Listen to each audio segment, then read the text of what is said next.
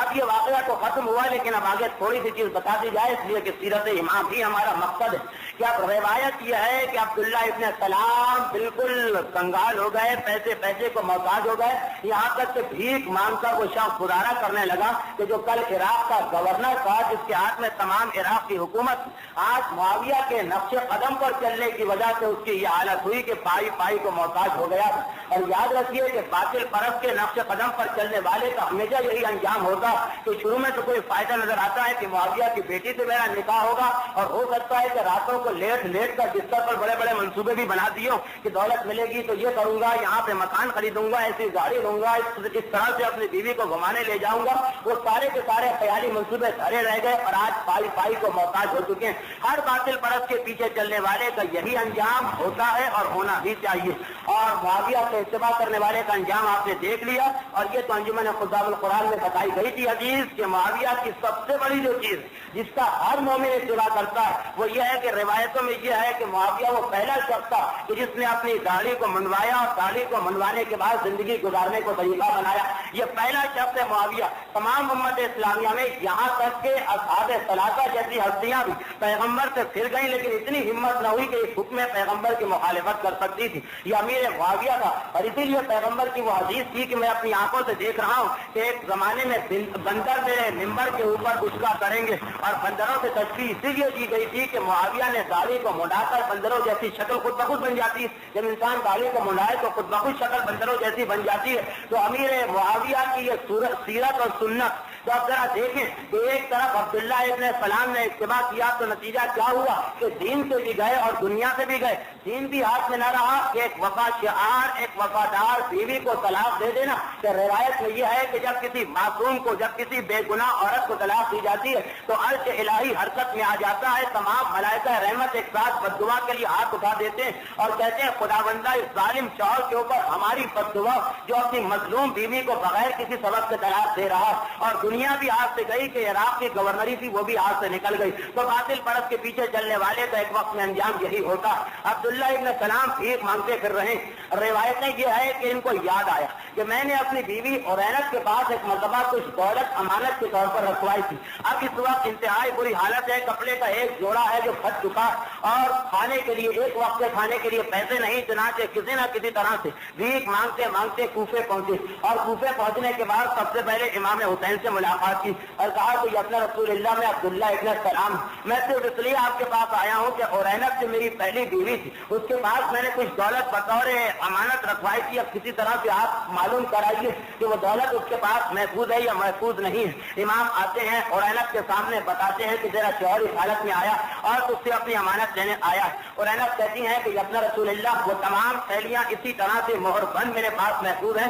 مجھے یہ بھی پتا نہیں کہ اس کے اندر کیا رکھا ہوا ہے اور کیا نہیں رکھا ہوا۔ ایک وہ بیویاں کہ جو اپنے شوہر کی پتلون اور کوٹ کی جیبوں میں دن رات ہاتھ ڈال کے تلاشی لیتی ہیں، اور ایک اورینہ بنت اسحاق جیسی بیوی جو اتنی دولت شوہر بند کر کے تھیلیوں کے اندر گئے اور تمام زندگی کھول کر نہیں دیکھا کہ ان تھیلیوں کے اندر کیا تھا۔ یہ کتنا بڑا تضاد ہو چکا ہے ہمارے یہاں کی مومنات کا اور اس زمانے کی مومنات میں۔ تو بہرحال روایت یہ کہ اورینہ بنت اسحاق نے کہا کہ مولا وہ تھیلیاں اسی حالت میں رکھی ہیں، آپ لے جا کر عبداللہ ابن سلام کو پہنچا دیجیے۔ امام نے کہا کہ نہیں، اس نے تیرے پاس امانت رکھوائی ہے، تیری ذمہ داری ہے کہ تو اسی کے ہاتھ میں یہ امانت دے۔ عبداللہ ابن سلام سے کہا کہ تیری امانت محفوظ ہے، چل میرے ساتھ اور چل کر اپنی امانت کو لے لے۔ عبداللہ ابن سلام گھبرا کے کہتے ہیں کہ مولا یہ میں آپ خود ہی بتائیے کہ میرے لیے کس طرح ممکن ہوگا کہ میں اورینت کے پاس جاؤں اور اپنی امانت کو طلب کروں، کس طرح سے میری ہمت ہوگی اس مکان میں داخل ہونے کی کہ جہاں اورینت جیسی عورت موجود ہے کہ جسے بغیر کسی قصور کے، بغیر کسی سبب کے میں نے طلاق دے دی۔ لیکن امام مجبور کر کے عبداللہ ابن السلام کو لاتے ہیں، بیچ میں پردہ، ایک طرف عرینت ہے، ایک طرف عبداللہ ابن سلام. ایک مرتبہ عرینت وہ تھیلیاں ساری کی ساری پردے میں سے نکال کر عبداللہ ابن سلام کے سامنے رکھتی اور کہتی ہیں کہ اے عبداللہ ابن سلام یہ اپنی امانت کو گن لے اور لے جا. عبداللہ ابن سلام تھیلیوں کو کھولتے ہیں اور ایک مرتبہ کچھ درہم اور دینار نکالتے ہیں اور ایک عرینت کے حوالے کرتے ہیں، یہ کہہ کر کہ تو نے تمام زندگی میرے ساتھ گزاری تھی، میں نے تجھ پر بڑا ظلم کیا، میں اس کا مداوع کرنا چاہتا ہوں، یہ میری کچھ دولت دے لے. ادھر عرینت کے پاس دولت گئی اور ادھر عرینت ایک مرتبہ چیخ کی آواز نکل گئی، رونا شروع کر دیا اور یہ کہتے ہوئے رونے لگی کہ اے عبداللہ ابن سلام خود ہی بتا کہ جو تکلیف اور دکھ تو نے مجھے دیا ہے یہ دولت اس کا بدل بن سکتی ہے یا نہیں بن سکتی ہے. عبداللہ ابن سلام بھی چیخ چیخ کر رونے لگے. امام باہر جا چکے تھے، ایک مرتبہ واپس آئے اور روایت یہ ہے کہ واپس آ کر کہتے ہیں کہ اے عبداللہ ابن سلام مت گھبرا، میں نے عرینت سے نکاح صرف ایک مقصد کے تحت کیا تھا اور اسی وجہ سے عرینت جب سے میری نکاح میں آئی ہے اسی حالت کے اندر صحیح اور سالم ہے. صرف ایک مقصد گیا تھا اور وہ مقصد یہ تھا کہ اس وقت اگر عرینت کا نکاح نہیں ہوگا تو یزید اس سے نکاح کر لے گا اور ایک مرتبہ یہ یزید کے جنگل میں چلی گئی تو قیامت تک اس کے ہاتھ سے نہیں نکل سکتی ہے. اور کوئی اور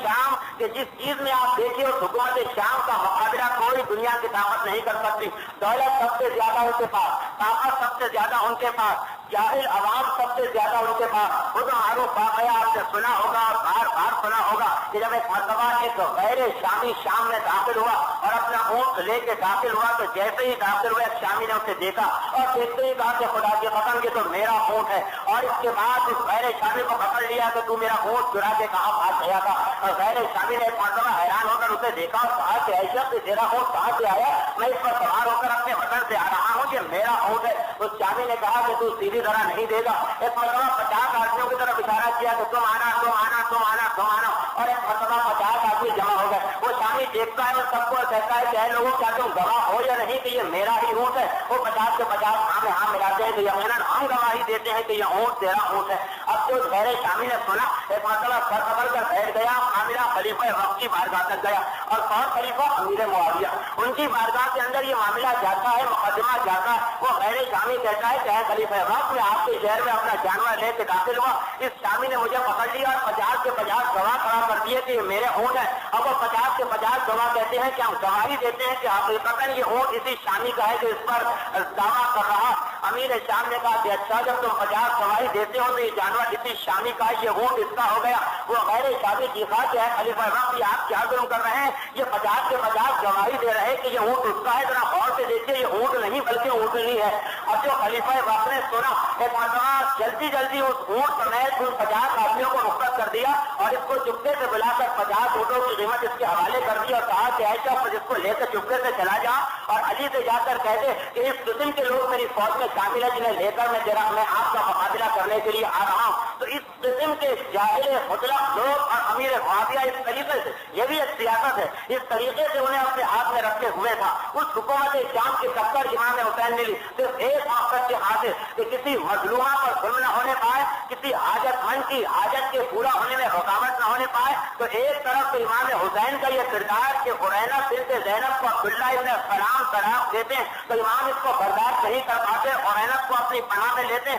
اور دوسری طرف ہمارے آج کل کے مومنین کہ ذرا سا بیوی نے مزاج کے خلاف کوئی بات کر دی، آنٹی میں نمک تیز ہو گیا، بیوی وقت کے اوپر حاضر نہ ہو سکی، کھانا تیار نہ ہو سکا، گھر کا انتظام صحیح نہ ہو سکا، یا تیرے اوپر 3 طلاق اپنے باپ کے گھر میں جا کر بیٹھ ہاتھ پکڑ کر باہر نکال دیا. ذرا دیکھیں کہ ایک ہمارے پاس یہ کہا جاتا ہے کہ شیعہ صرف امام حسین ہی کو مانتے ہیں، ایک امام حسین کی سیرت ہی کو دیکھ لیجیے تو ہم اس کے اوپر کتنا عمل کرتے ہیں کہ باقی معصومین کی سیرت کا تذکرہ کیا جائے. امام حسین نے بتایا کہ دیکھو کسی مظلومہ عورت کو طلاق دینے والا کتنا بدتر ہوتا ہے اور وہ مظلومہ عورت جسے طلاق دی گئی وہ کتنی بڑی ہمدردی کی مستحق ہے کہ ایک اکیلا حسین جس کے پاس نہ دولت ہے نہ طاقت ہے نہ عوام اس کے ساتھ ہے، وہ ایک اکیلا حسین پوری حکومت شام سے ٹکرانے کو تیار ہے صرف ایک طلاق یافتہ عورت کی خاطر. تو یہ بے گناہ جسے طلاق دی جائے اس کا کتنا بڑا مقام ہو گیا میرے امام کی نگاہ میں کہ ایک امام نے ٹکر لی میدان کربلا میں اور ایک امام جہاں ٹکر دینے کو تیار تھے. اور یہی علماء لکھتے ہیں اپنی کتابوں میں کہ جو کہ معاویہ دانشمند کا، یزید بے وقوف کا، معاویہ نے باوجود یہ کہ کربلا جیسے مواقع آئے لیکن کبھی حسین سے ٹکرانا مناسب نہ سمجھا کیونکہ جانتا تھا کہ حسین کو شہید کر کے تو میں اپنے خلاف اور بڑا محاذ تیار کر لوں گا. اگر اس مقام پر یزید ہوگا تو یقیناً کسی دن واقع کربلا واقع ہو جاتا تو کوئی تعجب کی بات نہیں تھی۔ تو اب ذرا دیکھیں کہ طلاق کی کتنی مذمت ہے اور بے گناہ طلاق والی عورت کا کتنا بڑا مقام اور مرتبہ ہے امام کی نگاہ میں۔ یہ سیرت امام ہے۔ تو امام اس طرح سے مظلوموں اور حاجت مندوں کی مدد کر رہے ہیں۔ تو جب امام ایک ایک فرد کی حاجت اور ظلم کو دور کرنے کے لیے تیار ہے، تو جب امام یہ دیکھ رہے ہوں کہ پوری امت مسلمہ کے اوپر ظلم ہو رہا ہے، جب امام یہ منظر دیکھ رہے ہوں کہ پوری امت مسلمہ کے کاندھوں کے اوپر ایک ایسی حکومت سوار ہو جس نے اپنا کام اس طریقے سے نکالنا چاہو کہ معافیہ کا واقعہ ملتا کہ معافیہ کے بعد ایک مرتبہ کوئی شخص پہنچا اور کہا کہ آپ نے کس طریقے سے اتنی بڑی عوام کو، اتنے بڑے عوام کو، اتنی بڑی سلطنت کو قابو میں رکھا، تو معافیہ نے مرتبہ تخت کا غالیچہ ہٹایا۔ ایک غالیچے کے نیچے تھیلی بھری ہوئی تھی درہم و دینار کی اور دوسرے کے نیچے تلوار رکھی ہوئی تھی۔ کہا کہ پہلے میں اس سے کام نکالتا ہوں، اگر درہم و دینار سے کام نہ نکلے تو اس کے بعد میں تلوار کو ہاتھ میں لیتا ہوں اور بغیر دیکھے ہوئے اس کو چلانے لگتا ہوں۔ تو ذرا دیکھیے کہ آج جب امام ایک عورت کے اوپر ظلم ہوتا اور امام کی یہ سیرت کے امام اس کے اوپر ہونے والے ظلم کا خاتمہ کرنے کے لیے حکومت شام سے ٹکرانے کو تیار ہو جاتے، تو ان امام نے جب یہ سارے مناظر دیکھے ہوں گے کہ پیغمبر کی سیرت اور سنت کو مت کیا جا رہا اور باقاعدہ ثابت کے تحت کوشش یہ کی جا رہی ہے کہ اہل بیت کا نام لغت میں سے خارج کر دیا جائے، کوشش یہ کی جا رہی ہے کہ اہل بیت کا نام بہنوں سے فرش سے مٹا دیا جائے، تو کس طرح امام اپنے مقام پر صابر اور ساکت اور ثابت بیٹھ سکتے تھے۔ امام نے بڑے عجیب عجیب منظر دیکھے، ایسے منظر کہ شاید جس کے اوپر کسی کو یقین نہ آئے، اور امام نے یہ منظر دیکھنا شروع کر دیے اگرچہ صحیفے کے دل سے، لیکن حقیقت میں مکمل طور پر جو اسلام تباہ ہوا وہ اس دن تباہ ہوا کہ جس دن شورا کا واقعہ پیش آیا۔ حضرت عمر نے اپنے بعد ایک ایسا انتظام قائم کر دیا جو امت مسلمہ کبھی سیدھے راستے پر نہیں چل سکے۔ ان کے امام کی کربلا سے میدان میں قربانی تھی، یہ مرتبہ غلط امت سیدھے راستے پہ آ گئی، ورنہ شورا کا واقعہ ایک ایسا واقعہ تھا کہ جس کے بعد سوال ہی نہیں پیدا ہوتا تھا کہ اسلام یا مسلمان باقی رہتے۔ اسی لیے جب شورا کے واقعے کے نتیجے میں حضرت عثمان خلیفہ بنتے ہیں تو ابو سفیان کے دونوں آنکھوں سے اندھا ہو چکا، خوشی کے مارے ایک آدمی سے کہتا ہے کہ مجھے لے چلو حضرت حمزہ کی خبر پر، وہ ہماری گفتگو کا آخری واقعہ، اور حضرت حمزہ وہ شہید رائے خدا جنہوں نے جنگ عہد میں صرف اسلام کو بچانے کے خاطر اپنی جان کی قربانی دے دی تھی، ایک مرتبہ ان کی قبر کے اوپر پاؤں رکھ کر کہتا کہ اے ابو علی، یہ وہی قبر ہے کہ جس کے نیچے وہ حمزہ دفن ہے۔ اسی ابو سفیان کی بیوی ہندا نے ان کے کلیجے کو بھی چبایا، ان کی ناک کان تمام اعضاء جسمانی کو کاٹ کر ہاتھ بنا کر اپنے گلے میں ڈالا، لیکن آج جو خوشی ہے وہ سفیان کی یہ اس دن بھی نہیں تھی۔ ایک مرتبہ پاؤں رکھتا ہے قبر پر اور کہتا ہے کہ اے ابو علی،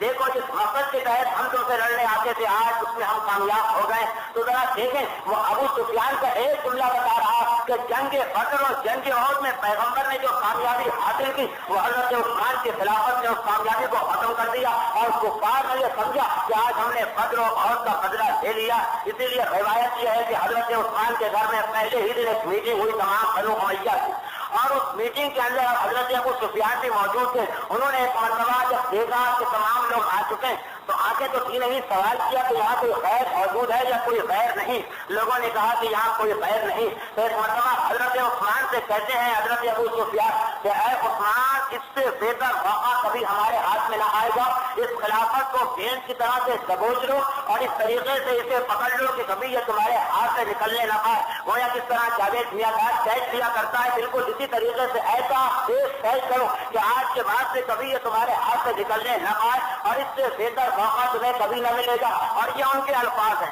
وہ الفاظ کہ جس پر آج ہر وہ حاکم عمل کرتا ہے جسے اپنی حکومت کو مستحکم کرنا، یا ابو سفیان کی سیرت۔ ایک مرتبہ کہا کہ اے عثمان، ہر محکمے میں اور ہر مقام پر بنو امیہ کو اس طرح سے بھر دو کہ پھر کوئی نکالنے والا انہیں نہ نکال سکے، اس لیے کہ یہ خلافت ہے اور اس کے اندر جنت و دوزخ کا کیا سماج، یہ صرف دنیا کا کھیل ہے جو دنیا تک محدود ہو کر ختم ہو جائے گا۔ اور حضرت عثمان روایت یہ کہ خطرہ محسوس کیا، مدینے کے چھوٹے چھوٹے مکان تھے کہ کہیں برابر سے کوئی سن نہ لے، اس وقت ابو سفیان کا ہاتھ پکڑ کر چلتا کر دیا، لیکن روایت یہ ہے کہ اس کے بعد پوری زندگی حضرت عثمان کی اسی ایک نقطے کے گرد گھوم رہی تھی کہ کسی طرح سے اتنا پھیلا دیا جائے بنو امیہ کو کہ جو بعد میں آنے والا آئے اسے بنو امیہ کو نکالنے میں ساتوں پسینہ آ جائے، اور اسی ایک اسکیم اور سازش کے تحت ہر جگہ اپنے آدمی بھر دیے گئے، یہاں تک کہ حکم ابن عاص جس کے بارے میں روایت یہ ہے کہ مدینے میں پیغمبر اسلام کے پاس آ کر اسلام کا اظہار کیا،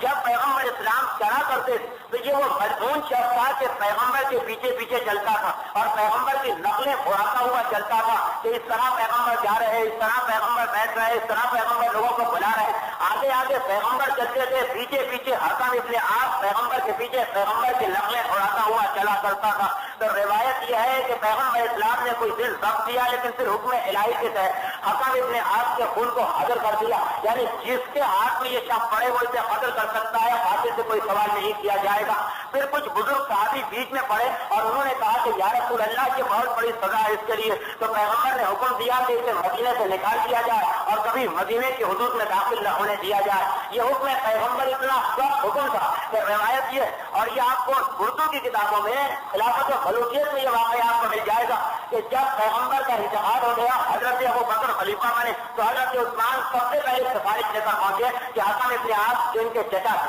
حکم ابن عاص کو مدینے میں واپس بلا لیا جائے اس لیے کہ پیغمبر کا انتقال ہو چکا۔ لیکن حضرت ابو بکر صدیق میں بھی اتنی ہمت نہ ہو سکی کہ پیغمبر کے اتنے واضح حکم کی خلاف ورزی کرتے، انہوں نے صاف منع کر دیا کہ بھائی اس حکم کی خلاف ورزی ہمارے بس میں نہیں۔ جب حضرت عمر خلیفہ بنے تو تب بھی حضرت عثمان پہلی سفارش لے کر گئے کہ میرے چچا کو مدینے میں بلا دیا جائے، پیغمبر کا انتقال ہو چکا۔ حضرت عمر فاروق ایسی ہستی بھی باوجود ہر مخالفت رسول کے اس بات میں مخالفت نہ کر سکی اور کہنے لگی کہ نہیں یہ بات تو ہمارے طاقت اور قابو سے باہر ہے، یہاں تک کہ خود حضرت عثمان خلیفہ بنے اور خلیفہ بنتے ہی پہلا حکم یہ جاری کیا کہ حکم ابن عاص سے پیغمبر نے یہ جملے کہہ کر مدینے سے نکالا تھا کہ زندگی میں واپس نہ آنے پائے، اس حکم ابن عاص کو مدینے میں بلایا اور بلانے کے بعد اپنا انتہائی قریبی مشیر بنا دیا اور اسی کا بیٹا تھا مروان ابن حکم جو آپ کو کربلا کے واقعے تک نظر آئے گا ہر مقام پر، اور یزید کے مرنے کے بعد خلافت مروان ابن حکم ہی کے خاندان میں جا کر پلٹی تھی۔ تو یہ حکم ابن عاص روایت خلافت و ملوکیت کے جملے کہ حکم ابن عاص کو بلانا یہ تو اتنا بڑا قدم تھا کہ انتہائی بدتر سے بدتر شخص رہ گیا تھا کہ جسے رسول مدینے سے نکالے اور اس جرم میں نکالے کہ وہ رسول کی نقلیں اڑاتا اسے خلیفۃ المسلمین مدینے میں بلا لے، چنانچہ لوگوں کے دل میں نفرت پیدا ہونا شروع ہو گئی۔ اور اس کے بعد جو خلافت ثالثہ میں کارنامے ہوئے تو وہ ایسے کارنامے تھے جن کے نتیجے کا جن میں صرف ایک ہی نتیجہ نکل سکتا تھا اور وہ یہ تھا کہ خونی انقلاب آئے، اس لیے کہ لوگوں کو جان بوجھ کر اتنا دبایا گیا کہ لوگ مجبور ہو گئے اور خلافت کے خلاف اٹھ کھڑے ہوئے۔ اب روایتوں میں یہ کہ حضرت خلیفہ ثالث کی 7 بیٹیاں اور ان میں سے 4 کی شادیاں انہوں نے قریش میں کی، تو پہلا کام انہوں نے یہ کیا کہ اپنی 7 کی 7 بیٹیوں کے لیے الگ الگ محل تعمیر کرا۔ یہ پہلا موقع تھا اسلام کی تاریخ میں کہ کوئی بادشاہ اپنے گھر والوں کے لیے محل تعمیر کرا رہا۔ 7 بیٹیوں کے لیے 7 محل تعمیر کرائے گئے اور اس کے بعد جب ان کی 4 بیٹیوں کا نکاح قریش میں ہوا، 3 کا اپنے خاندان میں ہوا بنو امیہ اور 4 کا قریش میں ہوا، تو ہر بیٹی کو 1-1 لاکھ دینار انعام کے طور پر دیے گئے۔ 1 لاکھ دینار سونے کا سکہ ہوتا اور اس زمانے کے اعتبار سے آج بھی عراقی دینار کی قیمت 20-25 روپئے، اس زمانے کے اعتبار سے 1 لاکھ دینار آج کے حساب سے دیکھیں تو کروڑوں سے بھی آگے یہ بات جا کر پہنچتی ہے۔ ایک بیٹی کو اتنا حصہ عطا کیا گیا۔ اس کے بعد یہ حکم دیا اپنے بصرے کے گورنر کو کہ میرے داماد کو 5 لاکھ دینار انعام کے طور پر عطا کیے جائیں۔ اپنے چچا صاحب بھائی مروان ابن حکم کو پورا باغ فتح اس کے حوالے کر دیا کہ یہ تیرا کام، اور مروان ابن حکم نے باغ فتح کو دیا، وہ باغ فتح کے جس کے اوپر خلیفہ اول نے کہا تھا کہ پیغمبر نے کہہ دیا کہ جو ہم چھوڑ جائے وہ تمام امت کے لیے ہوتا ہے۔ اب یہاں پر حضرت عثمان یہ کہہ کر خلیفہ بنے تھے کہ میں سیرت رسول کا اور سنت شیخین کا اتباع کروں گا، نہ سیرت رسول کی پیروی رہی نہ سنت شیخین کی پیروی رہی، بلکہ بالکل نیا حکم جاری کیا کہ میرے چچا صاحب بھائی مروان ابن حکم کو یہ پورا باغ ملے گا۔ اور عمر ابن عبدالعزیز کے زمانے تک وہی رہا، آج میں عمر ابن عبدالعزیز نے چھین کر پلٹایا 5ویں امام کی طرف، جو 5ویں امام کے حالات میں واقعہ آئے گا۔ اپنے چچا صاحب بھائی مروان ابن حکم کو افریقہ بھیجا اور اس لیے بھیجا کہ وہاں سے مال غنیمت کو جمع کر کے لایا۔ جو مال غنیمت جمع کر کے لائے 5 لاکھ دینار تھا اور وہ سارا کا سارا مال غنیمت ان کے حوالے کر دیا کہ لو یہ تمہارا انعام ہے۔ حضرت عثمان کے بارے میں یہ کہ اتنی دولت اور اتنا پیسہ ان کے پاس جمع ہو چکا تھا، یہ سب خلافت و ملوکیت میں آپ کو تفصیل مل جائے گی کہ روایت یہ ہے کہ ان کی شہادت کے بعد یا انتقال کے بعد ان کی 5 بیویاں زندہ باقی بیویوں کا انتقال ہو چکا تھا، 4 یا 5 بیویاں زندہ، اور ہر بیوی کو 8واں حصہ ترکے میں سے ملا، تو ہر ایک کے حصے میں 83,000 دینار 8واں حصہ 4 بیویوں کے حصے میں الگ الگ آیا۔ تو دولت کی کیا انتہا کہ خزانچی کے پاس 1.5 لاکھ دینار اور 1 لاکھ درہم موجود تھے. یہ دولت کی انتہا تھی کہ وادی العزا میں اور حنین کے اندر 1000 مکانات ان کے محفوظ تھے کہ جو ان کی ملکیت کے اندر شامل تھے. یہ سارے کے سارے واقعات اتنی دولت بڑھتی چلی گئی کچھ لوگوں کے پاس کہ لوگ بے چین ہو گئے. یہاں تک کہ ابو ذر غفاری جیسا مسلمان 5ویں مسلمان ہے ابو ذر غفاری اور انتہائی بڑا مقام ہے ان کا تمام مسلمانوں کے نزدیک. اہل شیعہ تو ان کو مانتے ہی ہیں دل و جان سے لیکن اہل سنت بھی تسلیم کرتے ہیں کہ واقعاً ابو ذر غفاری وہ صحابی ہے کہ جس کے بارے میں پیغمبر کی روایت ہے کہ آسمان سورج نے آج تک ابو ذر غفاری سے زیادہ سچے انسان کے سر پہ اپنا سایہ نہیں ڈالا. یہ پیغمبر کے نفس ہے ابو ذر غفاری کے بارے میں. یہ شام کے اندر سے جب خلافت ثالثہ آئی اور وہاں انہوں نے یہ منظر دیکھے کہ امیر معاویہ کا محل ہے, ریشم اور حریر اور دیبا کے پردے ہیں, دنیا کی ہر دولت اور نعمت موجود ہے, گھبرا گئے. سورہ توبہ کی وہ آیتیں کہ جو آج سے اگر پڑھ دیجیے تو آپ لوگ بھی ناراض ہو جاتے ہیں کہ والذین یکنزون الذهب والفضة, وہ لوگ جو سونا اور چاندی اور دولت جمع کر کر کے رکھتے ہیں. یاد رکھیے کہ مال دولت جمع کرنا یہ واحد گناہ کہ جس کا قرآن نے تفصیل سے عذاب بتایا کہ یہی سونا اور چاندی گرم کر کے ان کی پیشانی اور پیٹوں کو اس سے داغا جائے گا. یہ قرآن کے الفاظ ہیں, کسی عالم کی تقریر نہیں کہ آپ اعتراض کر ڈالیں. تو بہرحال امیر معاویہ کے دربار میں شام کے بازاروں میں ابو ذر غفاری نے ایک کام یہ کیا کہ دولت کی مذمت پہ تقریر کرنا شروع کر دی. جب معاویہ نے بلایا اور کہا کہ کیا دولت جمع کرنے کا ہمیں حق نہیں, تو بتایا کہ دولت جمع کرو لیکن یہ نہیں کہ تمہارے پاس لاکھوں اور کروڑوں درہم اور تمہارے محل کے برابر لوگ پھوک کے مارے دم توڑ رہے اور کوئی ان کی مدد کرنے والا موجود نہ. تو ناراض ہو گئے. ناراض ہو کر امیر معاویہ ناراض ہو گئے. خط لکھا خلافت ثالثہ. یہ تاریخ کے وہ اہم ترین واقعات ہیں جن کو سمجھے بغیر آپ کے ذہن میں نہیں آ سکتا کہ کتنے مظالم ہوئے جس کے بعد حسین کے ساتھ 72 کی تعداد پوری ہو سکی. ورنہ کیا سبب تھا کہ رسول کے ساتھ اتنے نہ ہوئے, علی کے ساتھ اتنے نہ ہوئے, امام حسن کے ساتھ اتنے نہ ہوئے. ماحول اتنا بدترین ماحول تھا کہ ابو ذر غفاری جیسا بوڑھا صحابی, اتنا مقدس صحابی, اتنا سچا صحابی, جب ایک مرتبہ خلافت ثالثہ کو خط لکھا امیر شام نے تو حکم آیا کہ انہیں بٹھا کر اونٹ پر بٹھا کر بھیج دیا جائے. شام سے مدینے کا فاصلہ انتہائی طولانی فاصلہ. روایت یہ ہے کہ ابو ذر غفاری کو رسیوں سے باندھ کر اس پیغمبر کے بوڑھے صحابی کو رسیوں سے باندھ کر اونٹ پر بٹھایا گیا اور حکم دیا گیا 4 یا 5 غلام مقرر کیے گئے. راستے میں حکم دیا گیا کہ اس کو ایک لمحے آرام کر لینے دیا جائے. ایک غلام چلائے اونٹ کو, جب وہ غلام تھک جائے تو دوسرا آگے بڑھے, وہ چلائے, تیسرا آگے چلائے, لیکن ابو ذر غفاری کے لیے ایک لمحے اونٹ روک کر آرام نہ دیا جائے. تو روایت یہ ہے کہ جب مسلسل سفر کرتے کرتے مدینے پہنچے تو جوڑ ہل چکا تھا, بند اپنی جگہ سے جدا ہو چکا تھا, تمام جسم کی بری حالت تھی. لوگوں نے سہارا دے کے اتارا, 1 ہفتے آرام کیا تب ابو ذر غفاری قابل ہوئے کہ اپنے مقام سے کھڑے ہوتے. کیوں؟ یہ صحابی رسول ہے اور ہر صحابی قابل احترام ہے کچھ لوگوں کے فلسفے میں, لیکن یہ صحابی رسول ہے اور اتنا ظلم ان کے ساتھ کیا جا رہا. اور جب مدینے آ کر بھی یہ نہ مانے تو روایت یہ ہے کہ ان کو مدینے سے باہر بھیج دیا گیا, جلا وطن کر دیا گیا اور اسی جلا وطنی میں ان کا انتقال ہو گیا. عبداللہ ابن مسعود چھوٹی سی بات پر اختلاف ہو گیا حضرت عثمان سے, ان کے کسی خلاف سنت رسول کے اوپر ٹھوکا تو ایک مرتبہ مروان ابن حکم جو 10 سے رات بنا ہوا تھا, خلیفہ تھا, اس نے کہا کہ اس کو میرے حوالے کر دیجیے. اور روایت یہ ہے کہ عبداللہ ابن مسعود کو قتل کر ان کے حوالے کر دیا گیا. وہ عبداللہ ابن مسعود کے جن کا ہمارے پاس سے یہ مقام ہے کہ روایت امیر المومنین کی کہ 6 آدمیوں کے لیے خدا نے زمین, آسمان, سورج, چاند, ستارے اور جنت بنائی ہے اور ان 6 آدمیوں میں سے ایک عبداللہ ابن مسعود شامل ہے. یہ ہمارے پاس ان کا مقام ہے اور دوسروں کے پاس یہ مقام ہے کہ عبداللہ ابن مسعود کی ٹانگیں انتہائی پتلی ٹانگیں. ایک مرتبہ وہ درخت کے اوپر مسواک توڑنے کے لیے چڑھے تھے تو اس وقت ان کے گھٹنوں پر سے تہبند ہٹ گیا تھا. ان کی پتلی ٹانگیں لوگوں نے دیکھی تو کچھ لوگ ہنسنے لگے اور مذاق اڑانے لگے. پیغمبر اسلام کو اطلاع ملی تو کہا کہ آج عبداللہ ابن مسعود کی ٹانگیں دیکھ کر لوگ مسکراتے ہیں, لیکن یاد رکھو کہ میزان عمل کے اندر یہ ٹانگیں کوہ عہد سے زیادہ بھاری ہوں گی. تو عبداللہ ابن مسعود کا دونوں کے یہاں مقام ہے, لیکن جب مروان ابن حکم کے سامنے حضرت عثمان کے سامنے انہوں نے کسی بات سے اختلاف کیا تو حکم دیا کہ انہیں مروان ابن حکم کے حوالے کیا جائے. مروان نے اپنے حبشی غلام کو بلایا اور روایت ہے کہ مسجد نبوی میں